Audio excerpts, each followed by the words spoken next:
Mwaramutse canke mwiriwe bakunzi ba Look Media, bakunzi ba ikiganiro ca Look Sport. Ni umwanya mwiza mwasanzwe mubizi ko ni ikiganiro ca Look Sport ushikirizwa na Jewe Aleno Ndongozi imisi yose ku munsi wa mbere ndetse no ku munsi wa gatanu. Ni ikiganiro Look Sport cyo kuno munsi tuje kuganira ko ku makuru y'ibintu atandukanye haba hano mu gihugu cacu c'u Burundi ndetse no ku mugabane wa Burayi. Mu gihugu c'u Burundi tuza kuganira ku makuru avuga muri basketball. Amakuru avuga muri basketball ni Road to VBL igiye gutangura ku munsi muri no nyene turimo ku munsi w'ejo ku munsi wa gatandatu ndetse no ku munsi w'Imana. Amakuru y'inkono muri basketball kandi aravuga urutonde rwa nyuma rw'abakinyi 15 bazoserukira Uburundi muri Afrocan. Ni mu bakenyezi azari mu gihugu ca Egypt mu kwezi kwa kabiri. Imisi 10 yonyene idashika neza mbere niyo isigaye kugira ngo iryo higanwa ritangure. Mu Burundi tuzavugana ku makuru yerekeye basketball. Tuza kuva mu gihugu c'u Burundi twerekeze ku mugabane wa Burayi muri Champions League ariko iraba ku munsi wa kabiri no ku munsi wa gatatu. Imigwi imwe itsinda itsindwa bizabiragwana kuri classement. Kuri Champions League tuza kubereka abasanzwe bayoboye abandi muri mu Bitel bafite ibitsindo byinshi bino higanwa.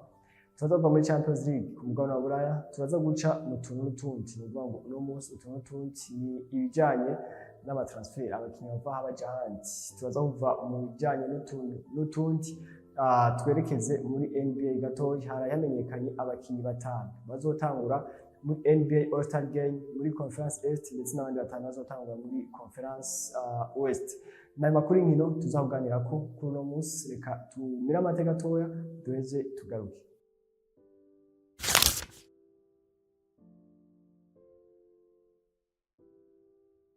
Kaze ubugira kandi reka amakuru yacu tuze tuyahere muri basketball muri Road to VBL. Hareze igihe novuga ngo bitari gito igano rya Vitaro Basketball League umwaka wa 2024 rirangiye. Umuguru nani ubitahukana kuva ico gihe abarundi bari mu karuhuko haragiye aracamo novuga ngo izindi nkino aracamo kubwi president kubyeze yakomwanunga inyuma ya VBL. Haraciyemo imigwi yaserukiye Burundi hanze muri Road to VBL Elite 16 muguru nani haraciyemo mugwa Remesha Rezipo bagiye muri ELBCC mu gihugu ca Kenya mu gisagara ca Nairobi. Uno munsi tuje kugaruka muri VBL izotangwa mu kwezi kwa kabiri ariko mu kurindira tuje gutangura na Road to VBL 2025.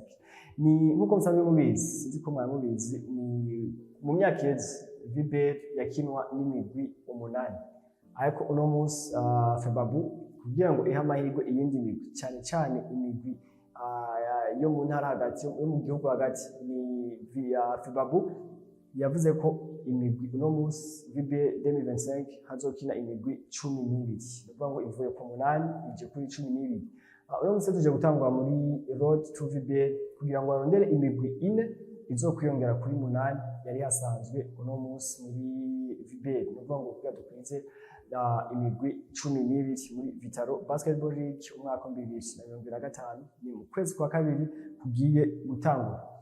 Inkino zitandukanye zizoba kuri no gatandatu ndetse no ku munsi w'Imana. Ni mu ntara ya Gitega, ni mu ntara ya Ngozi ndetse n'ahandi mu gisagara ca Bujumbura. Inkino zitandukanye mu ntara ya Gitega mu karere no ko hagati hari imigwi ishika kuri 4 izoza guhanganira ikibanza cyo kuja muri VBL. Mu ntara ya Gitega ni site 1 ni site 1 mu ntara ya Gitega, site D mu ntara ya Ngozi, site 3 mu ntara ya Bujumbura miti. Muri site 1 hari imigwi ya Redino, Young Eagles, ABC na Buhumuza. Numva Buhumuza ni mu ntara ya Cankuzo, Redino na Young Boys Maize n'imigwi isanzwe izwi yo mu ntara ya Gitega. Iyo migwi zo biri kurakina ku munsi wa gatandatu no ku munsi w'Imana.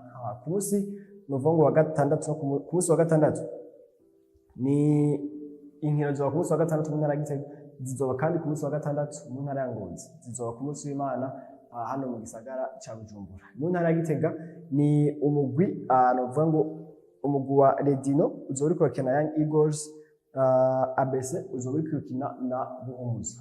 Ni muri site ya mbere mu ntara ya Gitega ku mugwa mukuru wa politiki. ni kugira ngo bashobore kurondera umugwi umwe uzoshobora kuza muri VBH. Ni umugwi umwe, uvuga ni imigwi ine muri ayo masite atatu izoshobora gukina Road to VBH. Mu ntara ya Ngozi ku munsi wa gatandatu nyene, ku munsi w'ejo, cyose ziba ku munsi w'ejo, niho hari imigwi ine nyene, ni site B, hari imigwi ya Target Inameno, Target Urumuri, Challenge Team na Young Leaders. Niyo migwi ine izoba irakina ku munsi w'ejo, ku munsi wa gatandatu.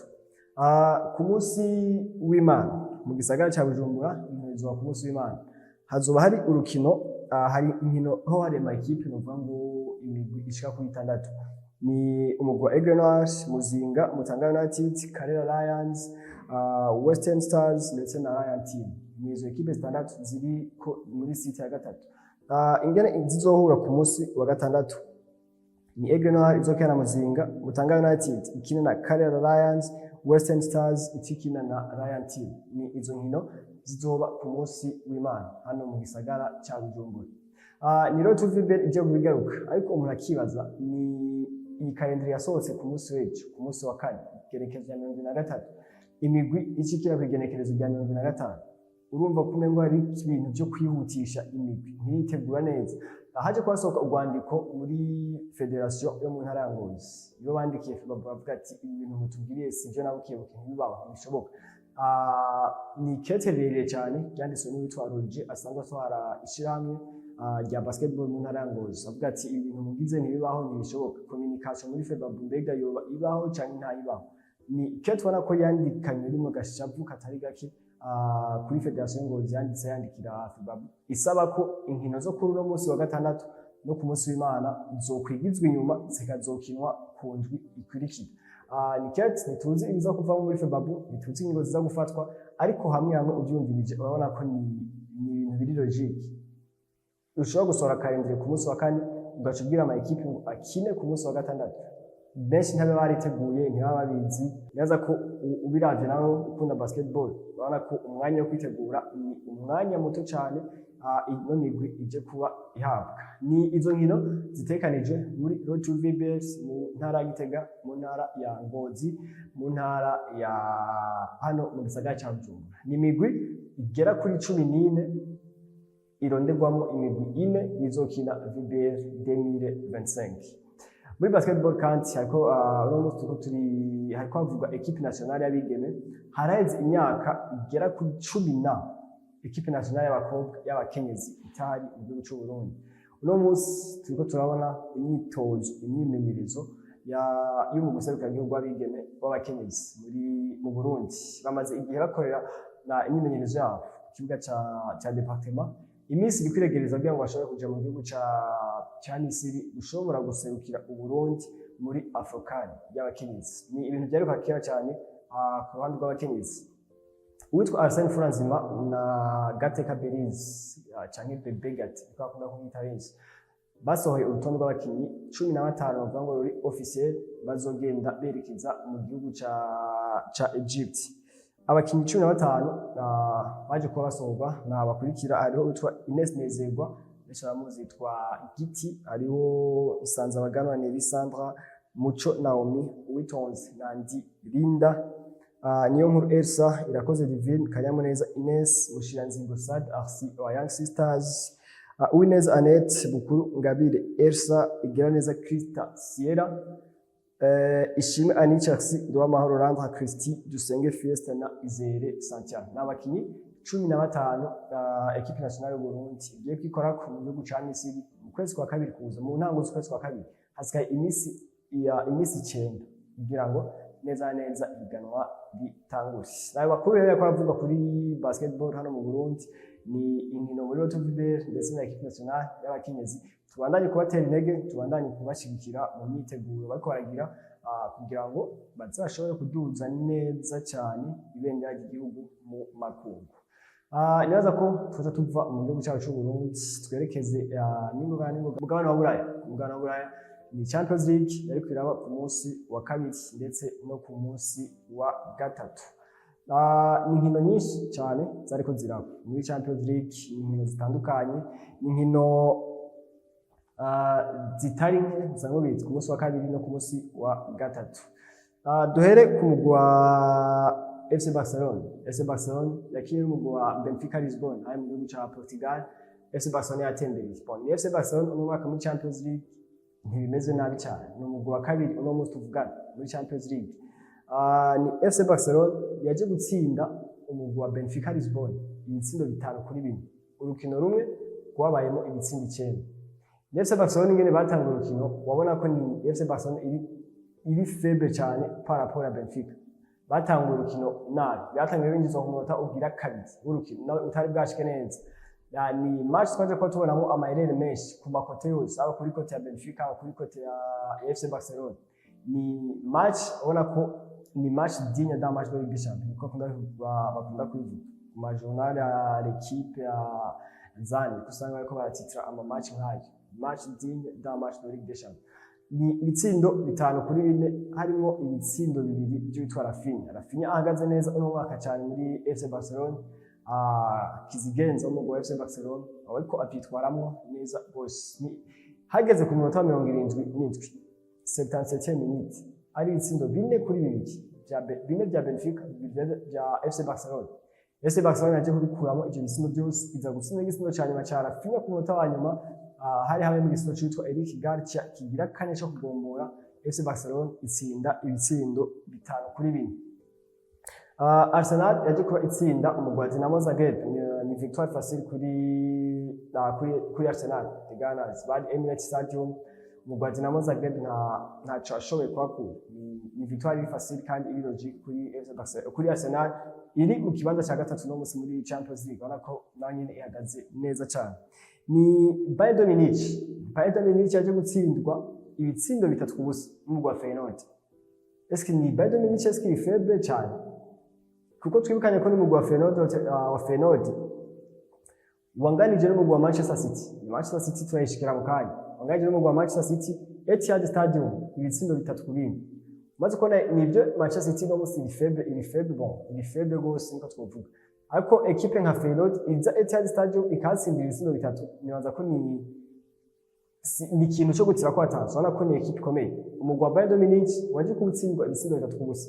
Ni Bayern Munich uno munsi yakinye urukino abakinyi bose bari bose. Ni Bayern Munich no munsi batari efficace cyane imbere y'igoli ari maje ya Robert ya Harry Kane. Harry Kane aheruka gutsinda igitsinda atari penalty mu ku 11. Igitsindo no penalty goal mu ku 11. Ubona ko ni amaforme yiwe ariko arasubira inyuma. Est-ce que ni Bayern Munich idependa kuri performance za Harry Kane? Est-ce que ni Bayern Munich Rose Vincent Kompany aramaze gukonfirma ko ni entraîneur ari ideal kuri Bayern Munich? Uno musi tugiye guheza inkino z'aba phase de groupe twinjire muri phase zikomeye phase elimination y'ama eliminatoire muri huitième de finale. Est-ce que ni Bayern Munich turashira mu favori no kuza gutwara ino Champions League? Kati wait and see. Umugwi wa Manchester City hari ku munsi wa gatatu Parc des Princes yatembereye Paris Saint-Germain. Pep Guardiola yatembereye mugenzi we cyane gose Luis Enrique. Bakiranye muri FC Barcelona bose bamenyereje umugwi wa FC Barcelona bose batwaye Champions League mu mugwi wa FC Barcelona bose bakiranye muri equipe nationale ya Espagne. Ubona ko ni abagenzi bari batemberanye. Ni Pep Guardiola umugwi wa Manchester City muri bino bitoroshe baramaze igihe kuva 2025 tangura. Ubona ko ni Manchester City iri kya convaincre abantu wamengo ni yagize retour Manchester City kuko muri 2025 ntiyari bwatsinzwe urukino rumwe. Yamaze gutsinda ibitsindo byinshi. Ubona ko abakinnyi bamwe nk'utwa Phil Foden, Kevin De Bruyne bari bamaze ko bagaruka muri forme zabo. Ariko twaje kubona Manchester City Parc des Princes yerekana bya bindi yari maze yerekana. Yatangiye gutsinda ibitsindo 2 baza kubikuramo byose baza kubongera n'ibindi ibitsindo 4-2. Est-ce que ni Manchester City uno munsi turiko tubona ko igiye kwerekana ya forme yakwerekana muri 2025? Uno munsi bafite inkino zikomeye. Bafite urukino rwa Chelsea ku munsi wa gatandatu ku munsi w'ejo. Bafise Champions League mu nzu zo kurikirana n'umugwi wa Bridge. Mu gihe boza gutsindwa ino Champions League mu babaye elimine no mu gihe bonganya na Club Bridge byo biheze babaye elimine. Tubaza kubigaruka kuri classement ya Manchester City. Tunabigire ni Manchester City iri mu kibanza no munsi cha 25 25. Nivuga ngo muri Champions League equipe 36 umunani za mbere ziba qualifié directement muri weekend de finale kuva ku equipe ya 9 gushika ku ya 24 ni zica zikina barrage kugira ngo havemo izindi umunani ziza gukwiza 16 muri weekend de finale.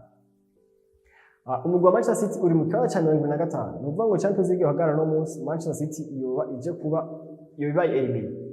Eske ni Manchester City no munsi irashobora kuza gutsindwa bridge bazokinira ku kibuga Etihad Stadium ariko ni twovuga ngo Etihad kuko ingode tuko turabona Manchester City no munsi nta equipe nimwe ishobora gukanga yaratsinzwe na Feyenoord yarangije na Feyenoord hari Etihad Stadium Club Bridge no munsi iri imbere ya Manchester City nyaza ko Manchester City turirabe neza no munsi ije gudukorera Manchester City abakinyi bari yamaze kugura bose baramaze gushika witwa Kuzanov witwa Victor Reis ndetse na Marmoush baramaze kuba bashika eske baje kubandanya bayifashe bafite inkino zikomeye cyane harimo urukino rwa Chelsea Liverpool Arsenal Newcastle Tottenham mu nkino ndwi bimirije muri Premier League urako ni Manchester City yinjiye muri phase igoye cyane.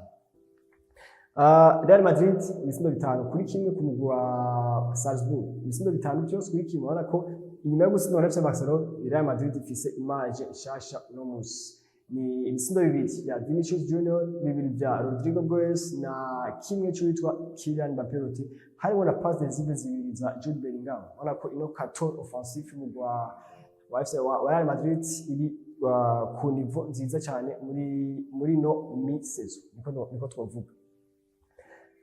Muri Champions League nayo makuru ko aravugwa nizo nkino urukino rwa nyuma ruzoba mu ndwi iza urukino rw'umunani ku munsi wa kabiri ku munsi wa gatatu hazo hari inkino zitandukanye ariko umugwi wa mbere witezwe kurabwa cyane n'umugwi wa Manchester City kuko utsinzwe cyangwa ukanganya uzoba usezere muri Champions League mu mapuro ibintu byaheruka kera cyane Pep Guardiola ntiyabwigera abibona ibyo bintu twizere ko umugwi wa Manchester City uzoshobora gutora solution ingene ibyo bintu bitaza gushikira Pep Guardiola bitaza gushikira ino Manchester City. Champions League tuyivemo gato tuje muri transfers igura n'igurishwa amakuru make ariko aravugwa no munsi transfer igeze kure cyane hagisigaye iminsi mike kugira ngo ino dirisha ryo kugura no kugurisha rize kuba rirangira. Duhere mu gwa FC Barcelona hari inkuru nziza cyane bose mu gwa FC Barcelona ko umukinyi Ronald Araujo kuva mu gihugu cya Uruguay mu defenseur akaba na vice capitaine mu FC Barcelona nyuma y'utwa Marc-André ter Stegen yaje kuba yongereza amasezerano gushika mu mwaka 2031 muri FC Barcelona. Byari maze iminsi bivuga ko ashobora kwerekeza umugwi wa Juventus Tutina wari ufite ingufu nyinshi zo gushaka Ronald Araujo yaje kuba yongereza ku munsi w'ejo amasezerano gushika mu mwaka 2031 uno musore asanzwe yakuriye mu ishuri rya La Masia ry'umugwi wa FC Barcelona. Muri FC Barcelona kandi haravuga uwitwa Marcus Rashford ni umukinyi amaziki atari muri plan z'uwitwa Ruben Amorim muri Manchester United biravugwa imigwi myinshi kuri Ramonda biravugwa Milan AC biravugwa Dortmund ariko biko biravugwa cyane ku mugwi wa FC Barcelona ariko ikigoye ni kimwe ko FC Barcelona ishobora gusinyisha uwitwa Marcus Rashford kuko afise ingorane z'ibijyanye na fair play financier. Nuvuga ngo FC Barcelona kugira ngo ibe amezi yo gusinyisha uwitwa Marcus Rashford ni conditions z'ibiti nuko uwitwa Ansu Fati ava mu FC Barcelona ariko ni Ansu Fati yabihakanye ati sinshobora kuva mu FC Barcelona. Umugwi FC Barcelona urifuza ko Ansu Fati yogenda ariko bavuga ati ntibikunda ndetse n'umuryango wa Ansu Fati nawe nyine wifuza ko Ansu Fati yokinjura akava mu FC Barcelona akaja kurondera ahandi ariko avuga ati umugwi wanje ni FC Barcelona.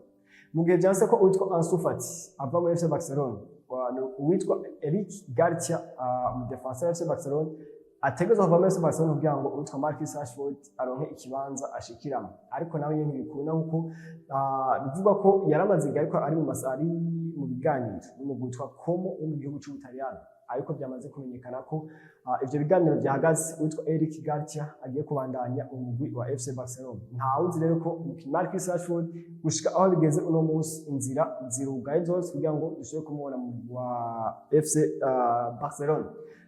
Nayo makuru ariko aravugwa mu mugwi wa FC Barcelona. Duco mu wa Manchester United ni amatransfer ashushe cyane nuvuga ngo ku madepart mu Manchester United twavuga no Marcus Rashford duhejeje hari uwitwa Alejandro Garnacho umunya Argentine mu Manchester United nawe nyine kuva aho witwa Ruben Amorim ashikiye ubona ko ni Garnacho umwanya we waragabanutse cyane. Biravuga ko ashobora kwerekeza mu mugwi wa Napoli, umugwi umukeneye cyane kuva kera, kuva umaze gutakaza witwa Kvaratskhelia aja mu mugwi wa Paris Saint-Germain. Ubona ko n'umugwi wa Napoli uriko urashuha cyane kugira ngo ushobora kuzana Garnacho aze gusubirira Kvaratskhelia. Garnacho kandi bivuga ko ashobora kwerekeza mu mugwi wa Chelsea, akora umugwi wa Chelsea umukeneye nawe nyene gose muri no soko ry'igura n'igurisha ryo mu kwezi kwa mbere. Ni Garnacho nawe nyene yifuza umugwi wa Chelsea kugira ngo asangeyo umugenzi wewe cyane ava mu gihugu cya Argentine witwa Enzo Fernandez mu mugwi wa Chelsea. Ubundi ariko avuga muri Manchester United, ariko Garnacho tubamenyesha ko ku munsi w'ejo urukino Manchester United yatsinze Rangers muri UEFA Europa League witwa Alejandro Garnacho yari yatanguye muri urwo rukino. Mbere n'abakunzi ba Manchester United bamukomeye amashi menshi cyane, bibona ko umukino bakunda muri Manchester United. Ni Anthony Santos ubwira kandi avuga ko nawe nyene ku munsi w'ejo ari ku rutonde rw'abakinyi bafifashishijwe muri Manchester United, ariko haba uno munsi cyangwa ku munsi w'ejo araza kwerekeza mu mugwi wa Real Betis ni mu gihugu cya Espagne. Real Betis basana bamaze gufinaliza amakontra yose kugira ngo bamutize mu Real Betis gushika ino sezo iheze, ni ukuvuga ngo bagushika mu kwezi kwa gatandatu. Tuvuye mu mugwi wa Manchester United duce gato mu mugwi wa Juventus de Turin, bariko bamaze gusinyisha witwa Randal Colomwani kuva mu mugwi wa PSG. Ni umukinyi waguze intizo gushika isezo iheze kuva mu mugwi wa PSG kuja mu mugwi wa Juventus witwa Randal Colomwani kuva mu gihugu cy'Ubufaransa, yahoze mu mugwi wa Eintracht Frankfurt, amaze kuba yerekeza mu mugwi wa Juventus de Turin. Juventus de Turin kandi havuga witwa Renato Veiga. Renato Veiga ni umukinyi wa Chelsea, bivuga ko nawe nyene umwanya n'umwanya ashobora gusinya gushika mu mugwi wa Juventus de Turin akanya n'akanya, kuko amasezerano hagati y'umugwi wa Chelsea n'umugwi wa Juventus ageze kure cyane. N'umukinyi azotizwa gushika mu kwezi kwa gatandatu, maze Juventus de Turin ikariha miliyoni 5. Bivuga ngo ni babyita ni prêt ili payant. Ni prêt payant de 6 mois pour 5 millions. Ni miliyoni 5 mu mezi atandatu mu mugwi wa Juventus de Turin. Juventus de Turin kandi havugwa abona binjira babiri, ariko haravugwa n'abandi bashobora gusohoka. Ni uwitwa Andrea Cambiaso, ariko aronderwa cyane n'umugwi wa Manchester City, ariko aronderwa cyane n'umugwi wa Manchester City wifuza gukomeza uruhande rwabo rwo hagati n'inyuma. Uwundi ashobora kuva muri Juventus de Turin witwa Douglas Luiz, nawe nyine bivugwa cyane ko ashobora aronderwa cyane n'umugwi wa Manchester City ku ntizanyo y'amezi atandatu. N'umukinyi yahoze muri Manchester City. Manchester City yamuguze mu gihugu cya Brazil, iramuzana imutiza mu mugwi wa Girona. Ava muri Girona, Manchester City imudandaza muri Aston Villa. Ava muri Aston Villa yerekeza muri Juventus mu mwaka uheze, ari mu kwezi kwa gatandatu k'umwaka, mu kwezi k'umunani. Ariko uno munsi ntariko arongomaye muri Juventus, nawe akaba yifuza kuhava. Ni umugwi wa Manchester City ndetse n'umugwi wa Chelsea ziriko zirifuza intizo y'uwitwa Douglas Luiz ko yoza muri rino soko y'ukwezi kwa mbere. Muri Juventus nayo makuru ariko arahavugwa. Muri Arsenal n'umugwi gushika no munsi nta mukinyi baragura, kandi urabona ko ni Arsenal akeneye abakinyi bavunitse, barafise Bukayo Saka, barafise Gabriel Jesus, barasaba abakinyi batari bake bari mu mvune batari ko barakina. Ni Arsenal yari kwiye kuba yamaze kugura abakinyi batandukanye. Arsenal ikondera umukinyi witwa Benjamin Sesko kuva mu mugwi wa Leipzig, ariko ni Leipzig yamaze kumenyesha Arsenal ko Benjamin Sesko atari disponible kuri Mars. No vuga ngo yamaze ko yongereza n'amasezerano mu mugwi wa Leipzig kugira ngo bereke Arsenal ko ni Benjamin Sesko atariko aradandazwa. Ni Arsenal kandi yifuza cyane umusore w'umunya Espagne kuva mu mugwi wa Athletic Club canke Athletic Bilbao, ni witwa Nico Williams. Umugwi wa Athletic Club ukaba wamenyesheje yuko Nico Williams atadandazwa cyane, atariko arava mu mugwi wa Athletic Club muri kuno kwezi kwa mbere. Duhereze mu mugwi wa Manchester City. Manchester City ni babanye abakinyi bose baguze baramaze gushika, ariko umukinyi umwe amaze gusohoka ni witwa Kyle Walker. Ejo yarashitse mu gihugu cy'Ubutaliyano hagiye gusinya amasezerano mu mugwi wa Milan AC. Ni intizo ariko bafise obligation yo kumugura, ni prêt avec obligation d'achat. Uvuga ngo baramutiza muri isezo banze hama Milan AC izocimugura saison iheze. ni abakinyi na makuru ariko aravugwa ku bakinyi bahindura imigwi baja mu yindi bava muri rya baja muri ku bakinyi bahindura akandi gakuru kamwe ni ku bakinyi bahindura ibihugu baja mu yindi ni umukinyi yitwa Mason Greenwood mwamuzi mu wa Manchester United uno musi ari mu wa OM Olympique de Marseille. Mason Greenwood afise novango yaheruka kugira ibibazo bitandukanye arirukanwa muri Manchester United bamwagiriza ibi na biriya ni nyuma y'igihe gito cyaheze atariko arakina. Mason Greenwood yagiye mu wa Olympique de Marseille uno musi ari kumwe n'umumenyereza yitwa Roberto De Zerbi ariko ni Olympique de Marseille imeze neza ni mikono cyaka mu gihugu cy'Ubufaransa. Ni Mason Greenwood yarayamenyesheje ko atazokinira igihugu cy'Ubwongereza atazokinira les Three Lions agiye gukinira igihugu cy'amavuko yiwe arico ca Jamaica. No musi Mason Greenwood nepi anglais de Jamaica kuva no musi na makuru yako aravugwa mu tuntu n'utundi mwigwa n'igurishwa. Imbere ko turangiza duce gato muri NBA murabizi ko twabwiye mu gano cyacu geruka kuva ku igerekezo rya 12 gushika ku rya 10 kuva ku rya 14 mwanunga gushika ku rya 16 hazwa ariko araba hazwari NBA All Star Game uvango ni All Star bihuza abastari batandukanye muri NBA abantu batandukanye ni imwe mu evenement akomeye cyane ku isi yose. Rero ku munsi w'ejo amatora yaramaze kuba arangira amatora y'abafana amatora y'abakinyi ndetse n'amatora y'abamenyesha makuru.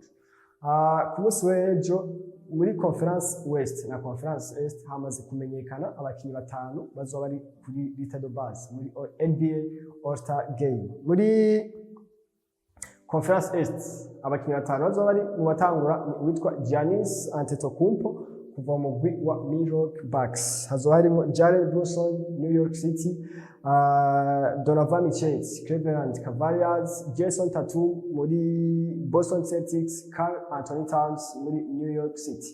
N'abakinyi batanu bazoba bari mu batangura muri Conference East. Conference West ni Stephen Curry kuva muri Golden State Warriors, Shai Gilgeous-Alexander kuva muri Oklahoma City Thunder, hazoba LeBron James kuva muri Los Angeles Lakers, Kevin Durant kuva muri Phoenix Suns ndetse na Nikola Jokic kuva mu mugwi wa Denver Nuggets. N'abakinyi batanu bazoba bari aba starters Conference East Conference West muri NBA All Star Game izoba kuva ku igerekezo rya 14 gushika ku rya 16 ukwezi kwa kabiri tugiye gutangura. Ni NBA All Star y'uyu mwaka izobera California ku kibuga cy'umugwa Golden State Warriors Bay Arena. Ni hano tugarukirije ikiganiro cyacu cya Rock Sports cyo kuri uno munsi. Tubashimire kanya mwafashe mudukurikirana mugire aho muba mubaho.